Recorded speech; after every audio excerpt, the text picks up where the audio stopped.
Naniniwala tayo doon sa kasabihan na habang may buhay, may Pag-asa. habang may buhay, may Pag-asa. pagsubok. Dahil tayo katiwala ng Diyos, binibigyan din niya tayo ng iba't ibang klase ng pagsubok.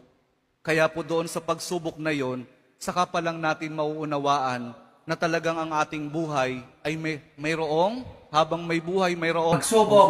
habang may buhay, may Pagsubok. pagbangon. Huwag niyong hayaan na kapag meron kayong pinagdaraan ng pagsubok, ay hindi kayo babangon.